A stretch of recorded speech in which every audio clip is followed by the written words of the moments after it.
Dr. Kendra Williams had seen death walk through the doors of Chicago Memorial more times than she could count. She'd stitched knife wounds while gang members bled out in the hallway. She'd delivered premature babies in supply closets when the maternity ward was full. She performed an emergency tracheotomy with a ballpoint pen on a choking man because the crash cart was 3 floors away. 6 years in one of Chicago's most violent emergency rooms had taught her that death didn't make appointments, it just showed up, uninvited and unapologetic. But death had never arrived wearing a tailored suit and bringing an army. The automatic doors exploded inward at 11:47 p.m. on a Saturday night, and suddenly her sterile white trauma bay transformed into a war zone. 12 armed men in black suits. Weapons gleaming under fluorescent lights. Patients scattering like prey.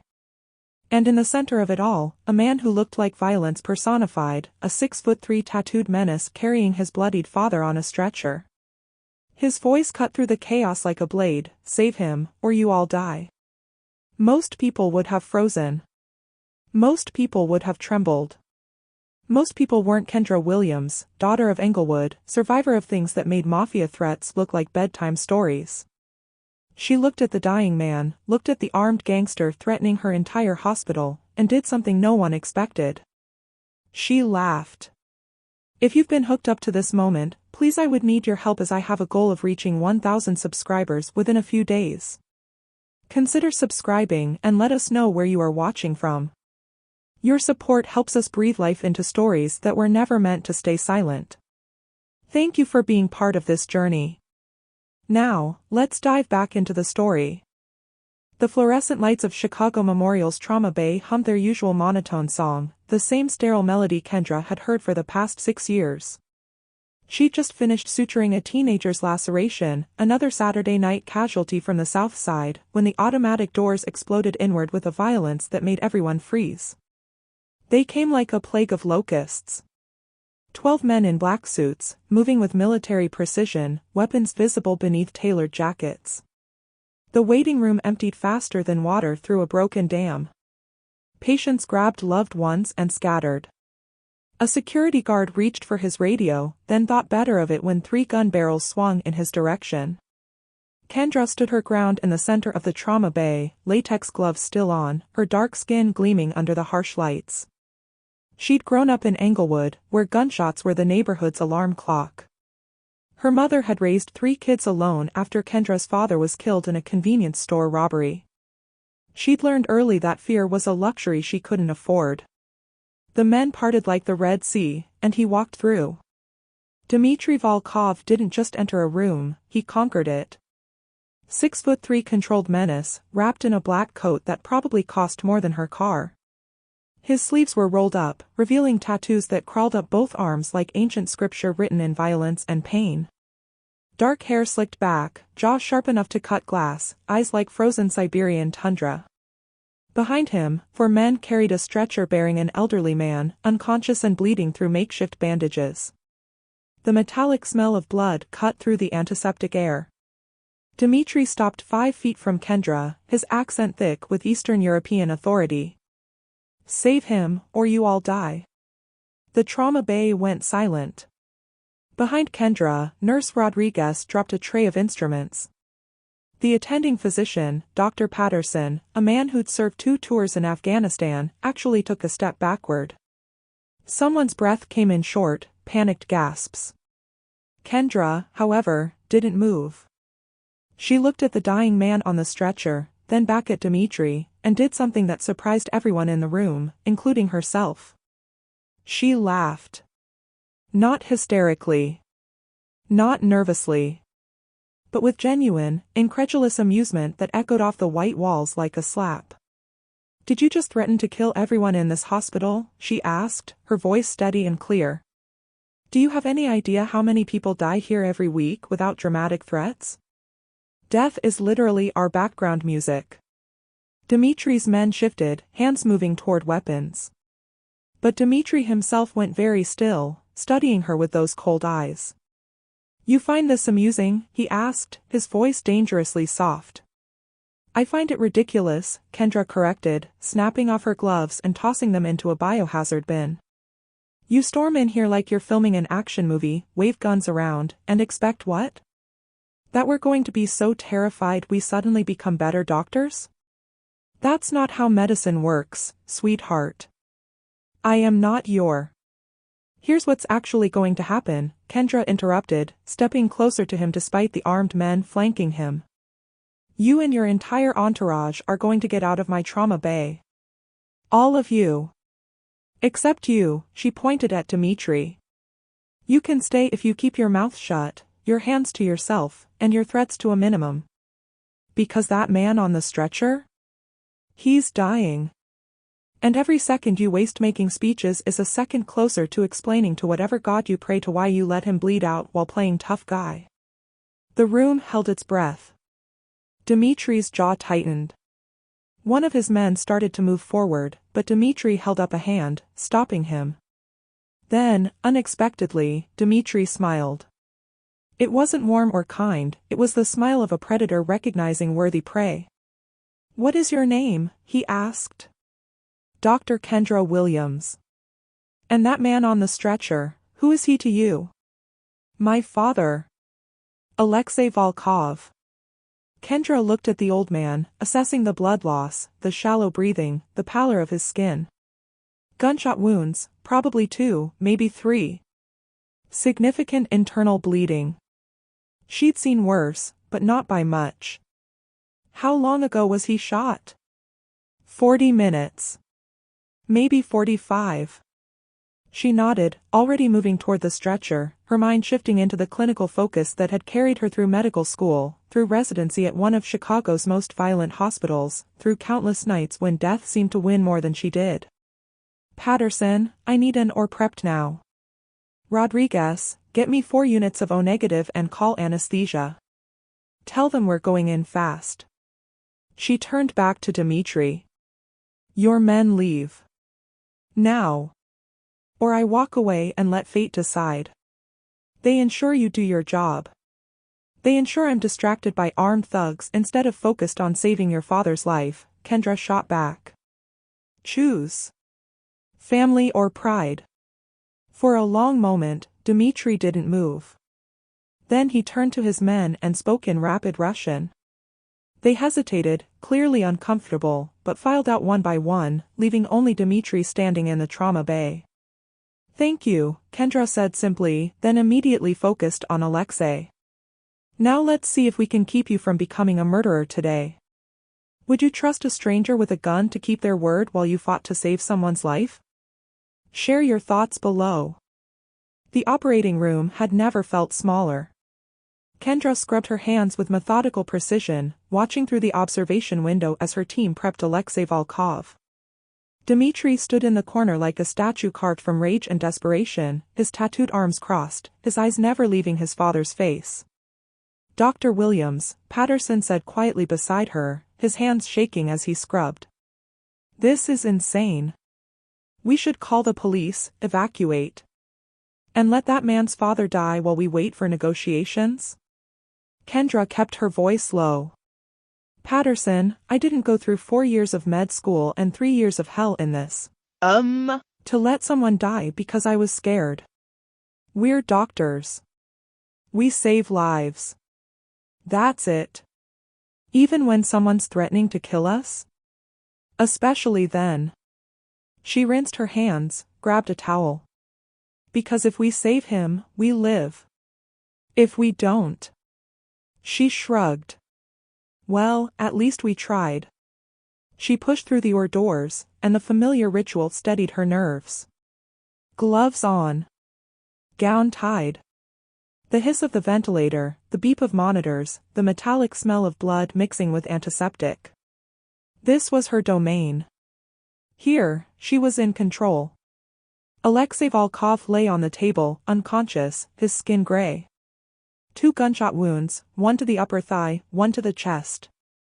Kendra assessed quickly, her hands moving with practiced efficiency. He's lost almost 2 liters of blood, Rodriguez reported. BP is dropping. 80/50.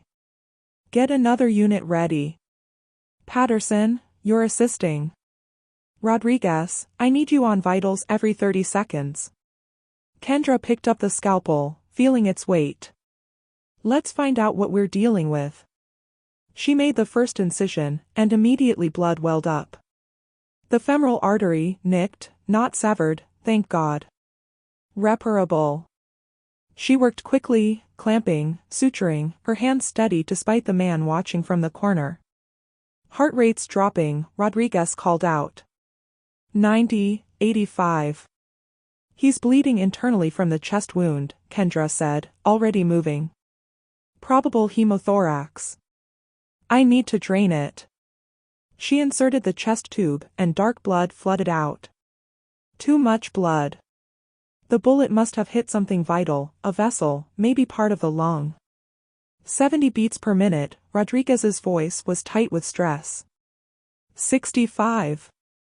From the corner, Dimitri's voice cut through the tension. What is happening? His heart's struggling, Kendra said without looking up. The bullet caused internal bleeding. We're managing it. Manage it faster. She ignored him, focused entirely on the task. Suction. Clamp. Suture. Every movement is deliberate, every decision critical. Medicine was like chess, think 3 moves ahead or lose the game. 60 beats, 55. Patterson's hands trembled as he tried to assist. Kendra grabbed his wrist, squeezed once. Focus, Patterson. I need you here with me. He nodded, took a breath, steadied. The monitor's alarm shrieked. Flat line. He's in cardiac arrest, Rodriguez shouted. Start compressions, Kendra ordered, already reaching for the defibrillator paddles. Charging to 200. Patterson began chest compressions while Kendra positioned the paddles. Through the observation window, she could see Dimitri's men gathering, their faces pressed against the glass. Dimitri himself hadn't moved, but his hands were clenched so tight his knuckles had gone white. Clear! Kendra shouted. The jolt made Alexei's body arch off the table. The monitor stayed flat. Again. Charging to 300. Patterson continued compressions, sweat dripping down his face. Rodriguez's voice was steady but strained, still no pulse. Kendra felt time slow down. She thought about her mother, who'd worked 3 jobs to put her through college. Thought about her little brother, killed at 19 in a drive-by shooting. Thought about every patient she'd lost, every life that had slipped through her fingers despite her best efforts. Not this one. Not today. Clear. The second shock. Alexei's body convulsed. For 3 endless seconds, nothing happened. Then, a beep. Another. The monitor settled into a weak but steady rhythm. We have sinus rhythm, Rodriguez said, relief flooding her voice. Heart rate 60, 65, stabilizing at 70. Kendra exhaled, closed her eyes for just a moment. Okay. Let's finish this before he decides to die on us again.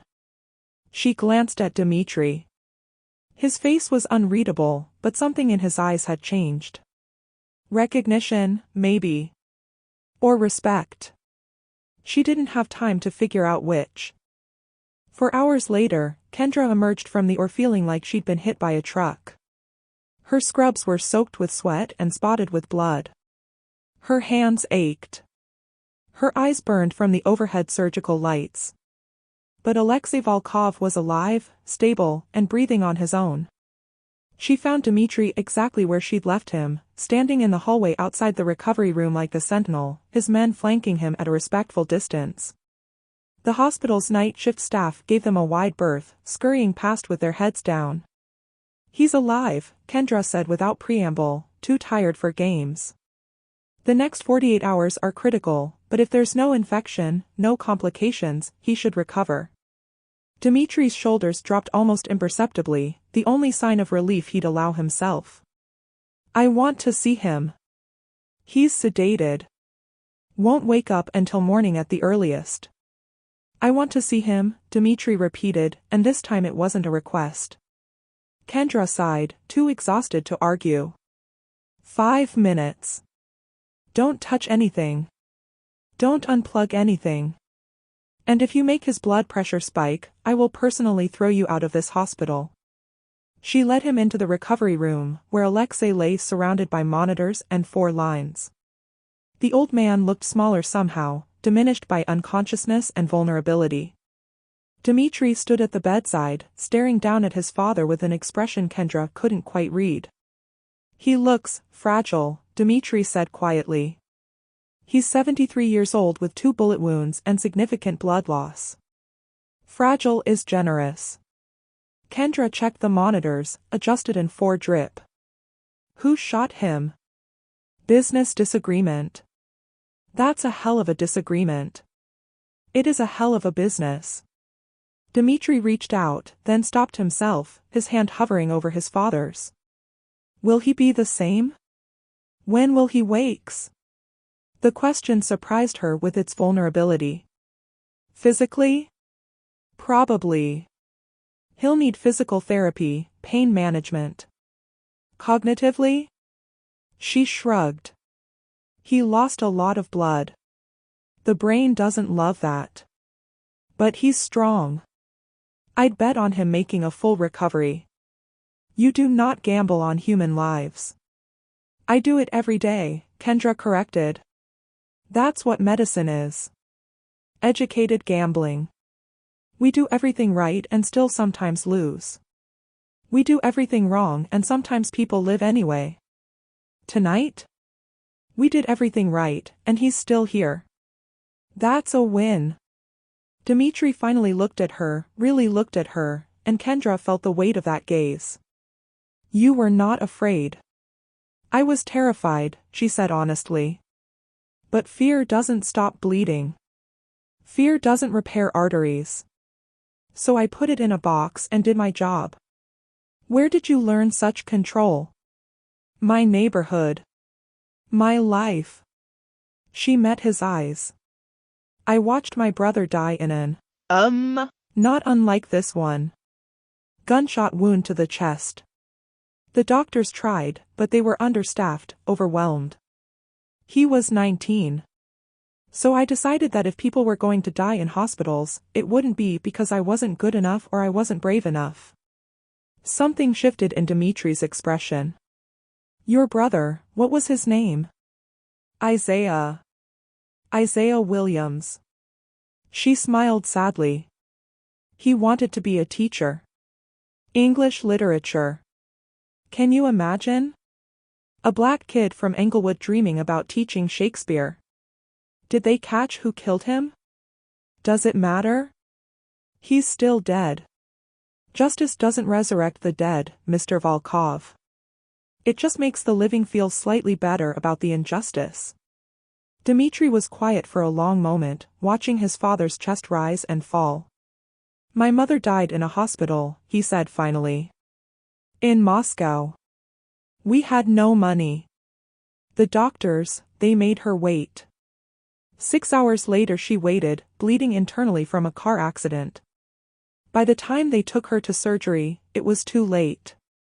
I'm sorry, Kendra said, and meant it. I swore that day I would never be powerless again. That no one I loved would ever wait for help. He looked at her. I became powerful. But tonight, I was still powerless. Your hand saved him, not my threats. Then maybe, Kendra said carefully, power isn't what you thought it was.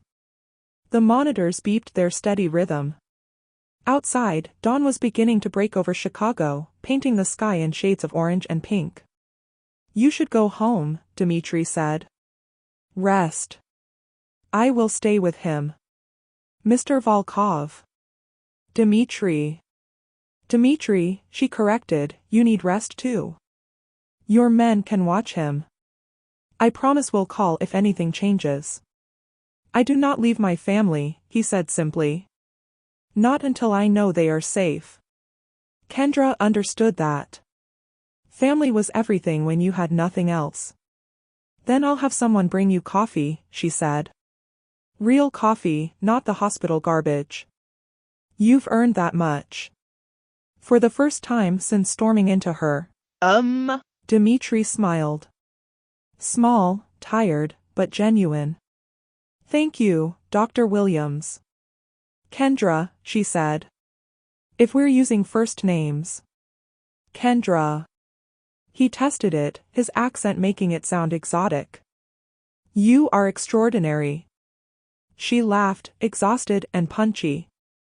I'm a doctor who just performed surgery with a gun to her head. I'm either extraordinary or insane. The jury's still out. Kendra should have gone home. Should have showered, slept, pretended the last 6 hours hadn't happened. Instead, she found herself in the hospital cafeteria at dawn, nursing terrible coffee and watching the sunrise through floor-to-ceiling windows. You look like death warmed over. She turned to find Dr. Jasmine Porter, her best friend and the hospital's trauma psychiatrist, sliding into the seat across from her. Jasmine's natural hair was pulled into a high puff, and her scrubs were fresh, clearly just starting her shift. Feel like it too, Kendra admitted. Heard you had an exciting night. Armed Mafia takeover, father-son drama, impossible surgery? Jasmine's eyebrows rose. Just another Tuesday for Dr. Kendra Williams? Please don't. My head is killing me. Girl, the entire hospital is talking about it. You literally told a crime boss to shut up and let you work. Jasmine laughed, incredulous. Do you have a death wish I don't know about? I have a Hippocratic oath I take seriously. There's taking your oath seriously, and then there's insulting men with guns. Jasmine leaned forward. Kendra, what were you thinking? I was thinking his father was dying and everyone else was too scared to act. Kendra rubbed her eyes. Someone had to do something. And that someone had to be you? It always is, isn't it? Kendra's voice came out more bitter than she intended. Isaiah needed someone. Mama needed someone when Daddy died. The South Side needs someone who actually gives a damn. So, yeah, Jazz. It had to be me. Jasmine reached across the table, squeezed her hand. You can't save everyone, Ken. I can try. Before Jasmine could respond, Kendra's pager went off. Recovery room. Urgent. She was running before she consciously decided to move, taking stairs 2 at a time, her exhaustion forgotten. Dimitri stood outside the recovery room, and for a terrifying moment, Kendra thought the worst. What happened? She demanded, pushing past him. Inside, Alexei was awake, groggy, confused, but awake. His vitals were stable. Nothing was wrong. Kendra turned to Dimitri, anger flashing. You paged urgently for this? He is asking for you, Dimitri said calmly. He wants to thank the doctor who saved his life. So you made it sound like an emergency? It is an emergency for him. Kendra wanted to argue, but Alexei's weak voice stopped her. Doctor? Is that you? She moved to his bedside, her anger melting into professional concern. Mr. Volkov. How are you feeling? Like I was shot twice and survived. His English was heavily accented but clear. His eyes, the same dark intensity as his son's, studied her. You are very young to be so skilled. I'm 32. Not that young. And black, Alexei continued. In Russia, we did not see many black doctors. America is different? Sometimes, Kendra said carefully. Sometimes not. Medicine doesn't see color. But people do. Alexei nodded slowly. Dimitri tells me you were not afraid of him. That you ordered him around like a child. Your son was interfering with my ability to save your life. I didn't have time for fear. The old man laughed, then winced in pain. Careful, Kendra warned. Your stitches. My son, Alexei said, he has not met many people who stand up to him. Especially not women. Especially not women who then save his father's life. He paused. You have made an impression, Dr. Williams. I was just doing my job. No, Alexei said firmly. You were doing more than your job. You were brave when others cowered. You were skilled when skill mattered most. This is not just a job. This is a calling. Kendra felt something tighten in her chest. Her own father had said something similar, years ago, when she told him she wanted to be a doctor. It's not just about the money or the prestige, baby girl. It's about the calling. You hear it? She'd heard it. Still heard it, every time she walked into the rest, she told Alexei. You need to heal. Will you be my doctor? Until I leave? I'm an doctor, not a hospitalist. You'll be assigned. I want you, Alexei interrupted. I trust you. Please. Kendra looked at Dimitri, who stood silently by the door. His expression was unreadable, but he nodded once. Permission. Or maybe a request. I'll check on you every shift, Kendra agreed. But you follow all instructions from the nurses and the hospitalist. Deal? Deal. Alexei smiled, then his eyes drifted closed, exhaustion claiming him. In the hallway, Dimitri followed her. Thank you. For agreeing to watch over him. Don't thank me yet. I'm a tough doctor. I don't tolerate non-compliance. Neither do I, Dimitri said, and there was something almost like amusement in his voice. Perhaps we have more in common than you think. Kendra stopped, turned to face him. Mr. Volkov, Dimitri. Let me be clear. I saved your father because that's what I do. But this doesn't make us friends. This doesn't make us anything. When he's healed, you leave, and we never see each other again. Understood? Dimitri studied her, and that small smile returned. Understood, doctor. Though I think fate may have different plans. I don't believe in fate. Neither did I, Dimitri said. Until last night. For 3 days, Kendra managed to avoid Dimitri. She checked on Alexei during her shifts, supervised his recovery, adjusted medications, and left before Dimitri arrived each evening. The old man was healing well, stubborn and strong, just like his son. On the 4th day, her luck ran out.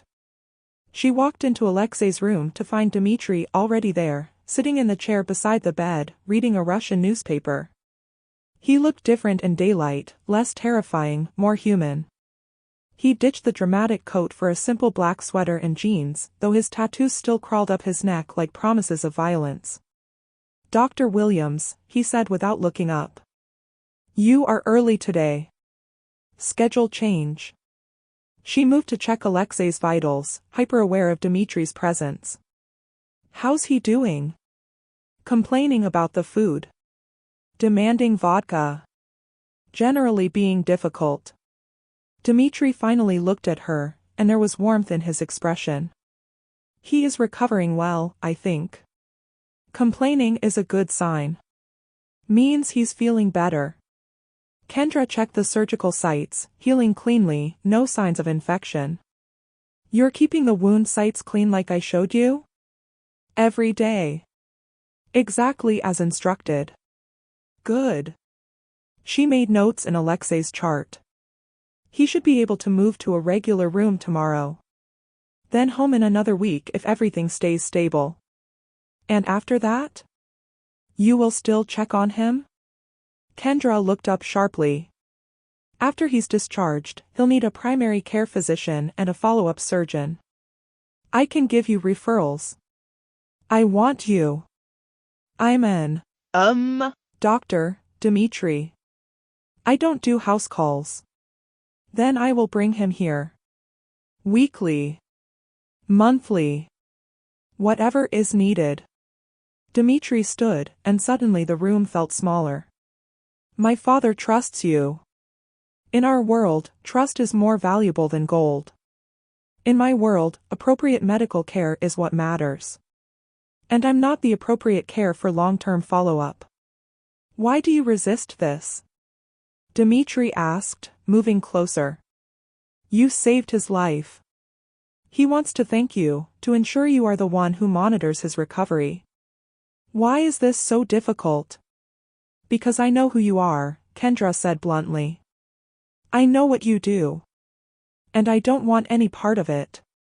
You already have a part of it. The moment you saved him, you became part of this story. Then let me write myself out of it. She set down the chart. Your father is going to be fine. You don't need me anymore. What if I want to need you? The words hung in the air between them, loaded with meaning Kendra didn't want to examine.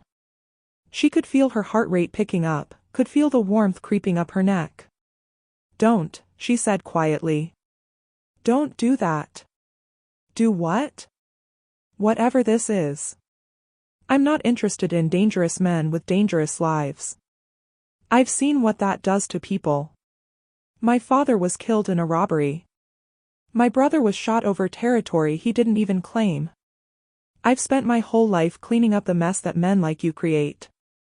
Dimitri's expression hardened. Men like me? Violent men. Men who solve problems with guns instead of words. Men who, she stopped, seeing hurt flash across his face before he could hide it. I'm sorry. That was harsh. But be honest. Dimitri moved to the window, his back to her. You are right, of course. I am violent. I have done things that would horrify you. I have hurt people, destroyed lives, built an empire on fear. He turned back to her. But I have also protected people. Fed families. Kept neighborhoods safe when police would not. The world is not so simple as good and bad, Doctor. I know that, Kendra said. I'm not naive. I know some people do bad things for good reasons. But that doesn't make the bad things less bad. No, Dimitri agreed. It does not. They stood in silence, the monitors beeping softly. Finally, Dimitri spoke again. My father wants to cook for you. A traditional Russian meal, when he is well. As thanks. Dimitri. One meal. At his home, properly chaperoned, completely professional. Then, if you wish, you never see us again. He met her eyes. Please. It would mean everything to him. To us both. Kendra knew she should say no. Knew that getting more involved with the Volkov family was asking for trouble. But something in Dimitri's expression, vulnerability mixed with hope, made her hesitate. One meal, she heard herself say. But that's it. After that, you find another doctor. Dimitri's smile was like sunrise breaking through storm clouds. One meal. I promise. As Kendra left the room, she tried to ignore the voice in her head that sounded suspiciously like Jasmine. Girl, you are playing with fire. Maybe. But Kendra had been burned before and survived. What was one more scar? Have you ever let compassion override your better judgment? When someone dangerous shows you their humanity, do you trust it or run from it? Drop your thoughts below. 2 weeks later, Kendra stood outside a brownstone in Lincoln Park, questioning every decision that had led her to this moment. The building was elegant, historic, the kind of place that whispered old money and older secrets. Nothing about it screamed Mafia headquarters, which somehow made it more unsettling. She told Jasmine where she was going. Left the address. Set up a check-in schedule. Jasmine had called her insane, then made her promise to text every 30 minutes. Dimitri answered the door himself, and Kendra barely recognized him. Gone were the intimidating black coats and tactical presence. He wore dark slacks and a cream-colored sweater, his tattoos still visible but somehow less threatening in the warm light spilling from inside. He looked almost domestic. Kendra, he said, her name soft in his accent. Thank you for coming. I keep my promises. She held up a bottle of wine. Wasn't sure what to bring to dinner with the Russian Mafia, so I went with a 2015 Bordeaux. He laughed, genuinely laughed, and took the bottle. Perfect. Come in. My father is cooking enough food to feed an army. The interior was stunning. High ceilings, original hardwood floors, art that was probably worth more than her student loans. But it also felt lived in, warm. Family photos lined the walls, a younger Dimitri with his parents, Alexei, and a beautiful dark-haired woman who must have been his mother. Your mother? Kendra asked, pausing at one photo. Yes. Katya. She died when I was 19. Dimitri's voice was careful, controlled. That is when we came to America. My father could not stay in Moscow. Too many memories. I'm sorry. She was beautiful. She was extraordinary. He led her toward the kitchen, where sounds and smells of cooking filled the air. She would have liked you, I think. She always admired strong women. Alexei stood at the stove, looking healthier than he had any right to be. He wore an apron that said, "Kiss the cook" in Russian, and when he saw Kendra, his face lit up like Christmas morning. Dr. Williams. You came. He moved to embrace her, and Kendra gently stopped him. Careful with those ribs. They're healed, but you're not invincible. See, Dimitri? She cares already. Alexei winked at his son, who looked mildly embarrassed. Sit. Sit. I have made stroganoff, pelmeni, borscht. All the foods of my childhood. The meal was incredible. Kendra hadn't expected to enjoy herself, but Alexei was charming and funny, telling stories about young Dimitri that made the dangerous crime boss seem almost normal. Like the time he got stuck in a tree trying to rescue a cat, or when he accidentally set the school gymnasium on fire during a science experiment. He was always too brave for his own good, Alexei said, refilling Kendra's wine glass. Even as a boy. Always protecting others, always fighting battles that were not his. Someone had to, Dimitri said quietly. You taught me that. Stand up for those who cannot stand for themselves. I taught you to be smart, not reckless. Alexei turned to Kendra. He gets the reckless from his mother. The conversation flowed easily, and Kendra found herself relaxing despite her better judgment. These men were criminals, yes. Dangerous, yes. But they were also human. They loved, grieved, remembered. They told terrible jokes and argued about whether the stroganoff needed more sour cream. After dinner, Dimitri walked her to the door while Alexei cleaned up, humming Russian folk songs. Thank you, Dimitri said. For coming.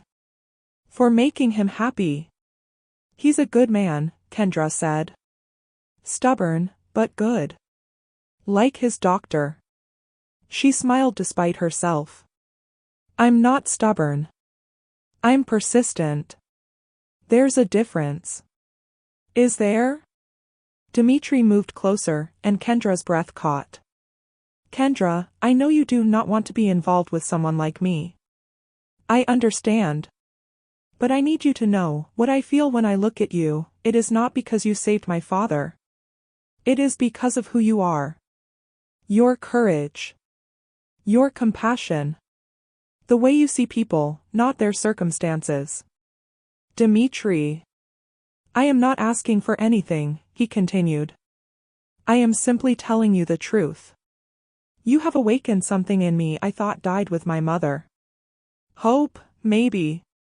Or the belief that good people still exist in this dark world. Kendra's heart hammered in her chest. She should leave. Should run. Should put distance between herself and this man who represented everything she'd spent her life fighting against. Instead, she heard herself ask, what happens now? Now? Dimitri smiled, sad and hopeful at once. Now you go home. You live your life. You save more people. And I. He paused. I tried to become someone worthy of the way you looked at me tonight. And how did I look at you? Like I was human, he said softly. Not a monster. Just a man. Kendra left without another word, but as she drove home through Chicago's glittering streets, she couldn't shake the feeling that something fundamental had shifted. She'd come to dinner expecting to fulfill an obligation. She'd left wondering if maybe, just maybe, redemption was possible for everyone. Even dangerous men with tattooed arms and blood on their hands. 3 days after the dinner, all hell broke loose. Kendra was in the middle of setting a compound fracture when the doors exploded open. Not with armed men this time, with police. Detective Marcus Reeves, Chicago PD, stormed in with 4 uniformed officers, their expressions grim. Dr. Kendra Williams? Reeves was a tall black man, early 50s, with eyes that had seen too much. In the middle of a procedure, Kendra said, not looking up from her patient. Whatever this is, it can wait. It can't. Reeves moved closer, lowering his voice. We need to talk about Dimitri Volkov. Her hands stilled for just a fraction of a second. I don't know what you're talking about. Don't play games, doctor. You had dinner at his house 3 nights ago. My officers observed you entering at 7:15 p.m. and leaving at 10:47 p.m. You want to tell me what a respected physician is doing socializing with one of Chicago's most dangerous crime bosses? Kendra finished setting the fracture, giving instructions to the nurse, then stripped off her gloves and led Reeves to an empty consultation room. She was furious, but she kept her voice level. You're surveilling me? We're surveilling him. You showed up in the footage. Reeves crossed his arms. Dr. Williams, Dimitri Volkov is suspected in at least 7 murders, multiple cases of extortion, racketeering, and drug trafficking. His organization controls half the South Side. What are you doing anywhere near him? I treated his father. He had a medical emergency. We know about Alexei. Gunshot wounds that were never reported to police, which is a violation of. I was saving a man's life, Kendra interrupted. You want to arrest me for that? I want to understand what's happening here. Are you involved with him? Is he paying you? Threatening you? None of the above. She met his eyes. His father wanted to thank me for saving his life. I had dinner. That's it. Reeves studied her for a long moment. You know what happened to the last woman who got involved with Dimitri Volkov? Anna Petrov. Russian national. They dated for 6 months. Then she disappeared. We found her body in the Chicago River 3 weeks later. Kendra felt ice slide down her spine. What? Dimitri claimed he had nothing to do with it. Said she left him, and he never saw her again. But her father was a rival crime boss. Her death sent a message. Reeves leaned forward. These people are not your friends, doctor. They use people up and throw them away. Please tell me you're not getting emotionally involved. I'm not, Kendra said automatically, but the lie felt heavy on her tongue. Good. Because we're building a case against him. Federal prosecutors, RICO charges, the works. When we move, and we will move, anyone close to him is going to get caught in the crossfire. I'd hate to see your name on that list. After Reeves left, Kendra sat alone in the consultation room, her hands shaking. Anna Petrov. Disappeared. Murdered. And Dimitri had never mentioned her. Her phone buzzed. A text from an unknown number, we need to talk. Same place as dinner. Tonight. Please. D. She should ignore it. Should block the number. Should take Reeves's warning and run as far from Dimitri Volkov as possible. Instead, she texted back, 8 p.m. And you better have answers. The brownstone felt different tonight, oppressive, threatening. Dimitri answered the door, and Kendra saw immediately that something was wrong. His face was bruised, knuckles split and bloody. He'd been in a fight. What happened? She asked despite herself. Business. He stepped aside. Come in. We need to talk. You're damn right we do. She followed him to the living room, where he poured vodka with shaking hands. I had a visit from Detective Reeves today. He told me about Anna Petrov. Dimitri froze, his back to her. What did he tell you? That she dated you. That she died. That you might have killed her. Kendra's voice was steel. Is it true? He turned, and the anguish in his face was raw, unguarded. I loved her. Anna, she was light in my darkness. We were going to leave, start over somewhere safe. Then her father found out. He threatened to kill her if she stayed with me, and threatened to kill me if I didn't end it. So what happened? I ended it. Broke her heart to save her life. His voice cracked. 2 weeks later, she was dead. Her father killed her. Not me. Never me. But the police don't care about the truth. They care about closing cases. How do I know you're telling the truth? Dimitri moved to a desk, pulled out a folder, handed it to her. Inside were letters, dozens of them, in elegant handwriting. Love letters from Anna, dated after their breakup, begging him to reconsider, saying her father was wrong, that love was worth the risk. The last one was dated 3 days before her death. I kept them, Dimitri said quietly. To remember that good things die when they get too close to me. To remember why I should stay alone. Kendra's anger wavered. Then why pursue me? Why dinner, why the texts, why any of this if you believe you destroy everything you touch? Because when I look at you, I forget to be afraid. He moved closer, careful not to touch her. You make me want to be better. To be someone who deserves. He stopped, shook his head. But Reeves is right. You should stay away from me. I am dangerous. Not because I want to be, but because my world is dangerous. And I cannot bear the thought of you ending up like Anna. So this is goodbye. This is me doing the right thing for once in my miserable life. Kendra looked at this man, broken, bloody, trying so hard to protect her even as it destroyed him.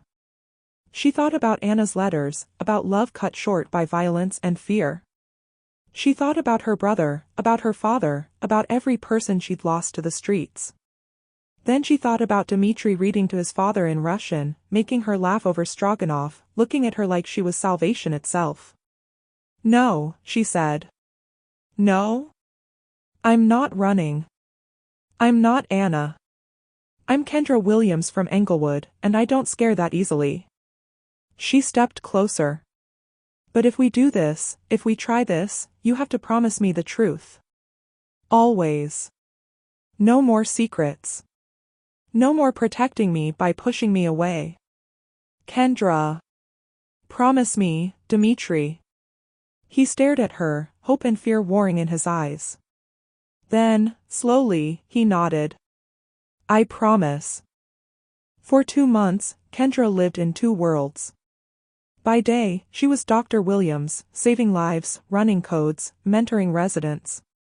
By night, she belonged to Dimitri, stolen dinners, late-night conversations, moments of intimacy that felt both dangerous and inevitable. She learned about his world in increments. The businesses he ran, some legitimate, most not. The protection he provided to neighborhoods the police ignored. The violence he'd committed, justified or not. He laid it all bare, holding nothing back, and somehow that honesty made her love him more. Love. She hadn't meant to fall. But somewhere between his careful touches and vulnerable confessions, between watching him care for his aging father and seeing him handle street disputes with unexpected wisdom, love had ambushed her. Jasmine noticed first. Girl, you're glowing. And not in a good way. More like a, I'm sleeping with danger way. I'm not sleeping with anyone, Kendra lied, badly. Please. You check your phone every 5 minutes. You smile at nothing. And last week you hummed during a triple MVA trauma. You never hum. Jasmine grabbed her hands. Kendra, please tell me you're not in love with Dimitri Volkov. The silence was answer enough. Oh my God. You are. You're in love with a crime boss. Jasmine looked genuinely scared. Ken, this can't end well. You know that, right? I know it's complicated. Complicated? That man has a target on his back the size of Lake Michigan. The feds are circling. Rival gangs want him dead. And you're what? Collateral damage waiting to happen? He's not what everyone thinks. He's trying to change, to do better. They all say that. Jasmine's voice rose. Every dangerous man tells his woman he's different, he's changing, she's the one who can save him. Then she ends up dead or traumatized or both. Kendra wanted to argue, but the words died in her throat because Jasmine was right. She was playing Russian roulette with her heart, her safety, her entire future. That night, she told Dimitri she needed space. They met in his car, parked by the lake, watching moonlight dance on water.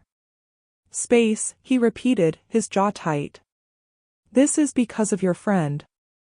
She is right to warn you. This is because I'm scared, Kendra admitted. I'm falling in love with you, and it terrifies me. Every time you leave, I wonder if you're coming back. Every siren makes me think of you. I can't live like this, Dimitri. I can't love someone and constantly fear losing them. He was quiet for a long time. Then, my father is dying. The words hit like a physical blow. What? The gunshot wounds.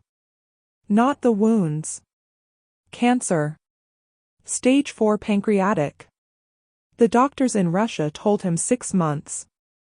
That was 5 months ago. Dimitri's voice was eerily calm. He came here to see me one last time. To make peace. The shooting, that was his old enemies, settling scores before he died. Why didn't you tell me? Because I did not want you to save him out of pity. I wanted you to save him because you are magnificent at what you do. He finally looked at her. He has maybe a month left. He wants to see me happy before he goes. He wants to believe I will not die alone like he is dying. Tears burned Kendra's eyes. Dimitri. I am releasing you, he said softly. From whatever this is. You deserve a safe life, a normal man, children who do not inherit blood feuds. I cannot give you that. All I can give you is love and danger, and the danger will eventually destroy the love. You don't get to decide that alone. Someone has to be smart. You will not be, so I must. He cupped her face, his thumb brushing her cheekbone. Kendra Williams, you are the best thing that ever happened to me. Which is exactly why I must let you go. He kissed her then, soft, achingly tender, tasting of goodbye and grief. When he pulled away, Kendra's world felt like it was crumbling. Don't call me, he whispered. Do not come to the house. Forget you ever knew me. Live your beautiful life and save your patience and find someone who deserves you. He drove her home in silence. When she got out of the car, she didn't look back. If she had, she would have seen him sitting there for an hour afterward, his forehead pressed against the steering wheel, shoulders shaking with silent sobs. 1 week later, Kendra got the call. Alexei Volkov had been rushed to Chicago Memorial. Unresponsive. Failing rapidly. She ran to the found Dimitri in the hallway, looking more broken than she'd ever seen him. The cancer, he said simply. It is time. Kendra pulled him into an empty room, held him while he finally broke. I'm here, she whispered. I'm not going anywhere. I told you to stay away. I don't take orders well. You should know that by now. He laughed through his tears. Stubborn woman. Stubborn man. She pulled back, met his eyes. Let me be here. For him. For you. Please. Dimitri nodded, and together they walked into Alexei's room, where the old man lay dying, a small smile on his face when he saw them holding hands. Good, Alexei whispered in Russian. You did not let him push you away. Smart girl. Rest, Papa, Dimitri said. Save your strength. For what? I am dying. Alexei looked at Kendra. Promise me you will take care of my foolish son. I promise, Kendra said, her voice breaking. And you, Alexei turned to Dimitri. Promise me you will let her. Promise me you will choose love over fear. Dimitri's hand tightened around Kendra's. I promise, Papa. Alexei closed his eyes, content. Then I can go in peace.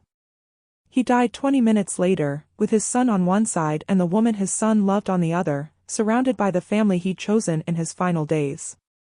6 months after Alexei's death, Kendra stood in front of the medical ethics board, her career on the line.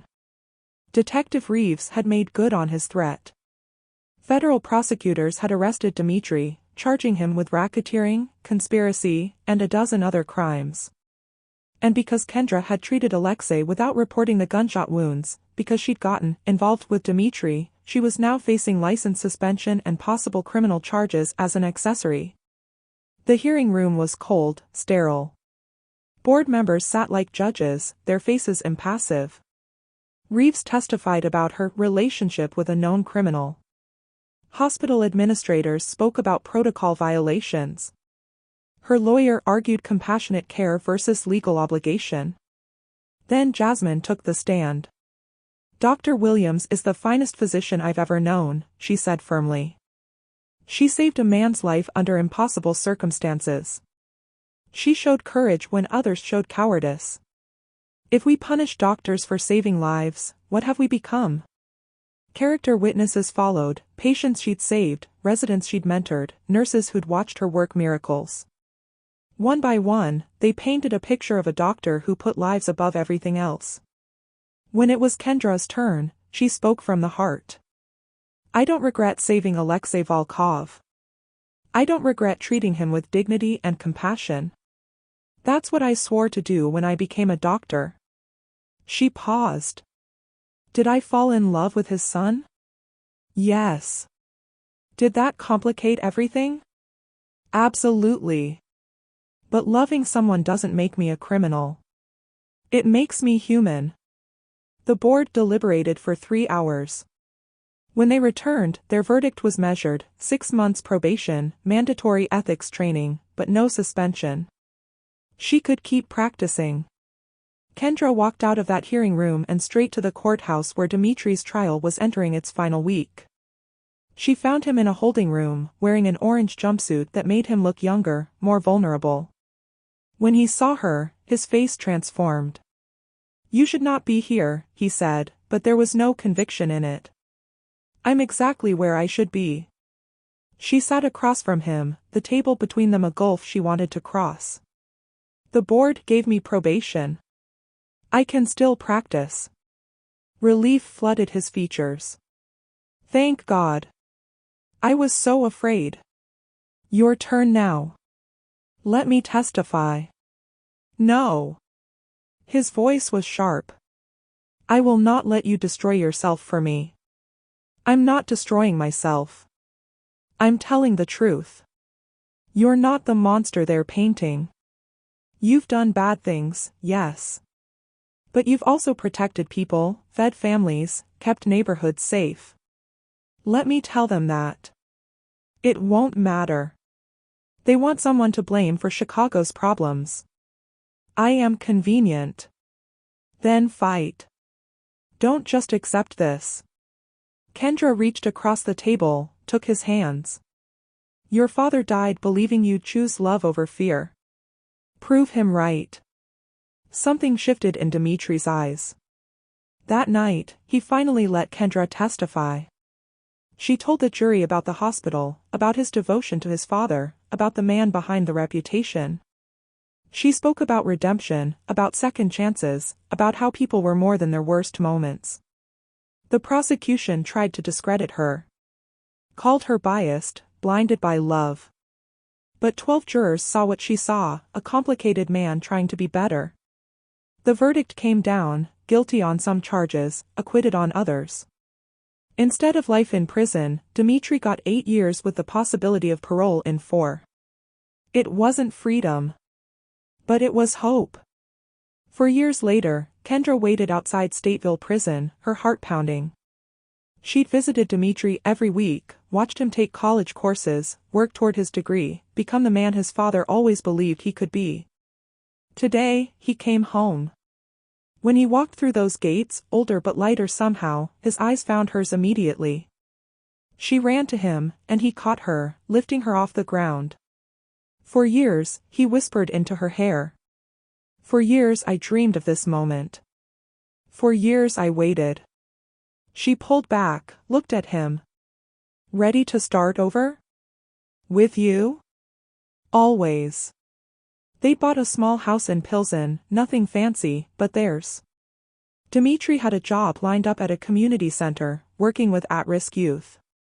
Kendra had opened a free clinic in Englewood, bringing quality healthcare to the neighborhood that raised her. It wasn't the life either of them had imagined. But it was real. It was honest. It was theirs. That night, in their home, Dimitri pulled out a small box. Inside was a simple gold band. I know we have done everything backwards, he said. Prison before proposal, love before logic. But Kendra Williams, you saved my life in every way a person can be saved. Will you marry me? She thought about the terrified man who'd stormed her. About the broken son who'd wept for his father. About the patient man who'd waited 4 years for a second chance. Yes, she said. 1,000 times, yes. They married in a small ceremony at the clinic, surrounded by patients and friends, with Jasmine as maid of honor and Dimitri's parole officer in attendance, just to make sure everything stayed legal. It was messy. It was complicated. It was real. And when Dimitri kissed his bride, Kendra thought about her brother Isaiah, about her father, about Alexei, all the people she'd loved and lost. Maybe they were watching. Maybe they were proud. Maybe love really could heal the deepest wounds. Maybe redemption was possible for everyone willing to fight for it. Maybe, just maybe, the doctor who'd refused to let death win had finally learned that sometimes the greatest healing happens when you refuse to let love die either. The end. So here's the question, can love truly redeem someone, or does it just give us the courage to redeem ourselves? Have you ever believed in someone when the world told you to give up? Share your story below, because sometimes the most powerful medicine isn't in a prescription, it's in refusing to stop believing in second chances.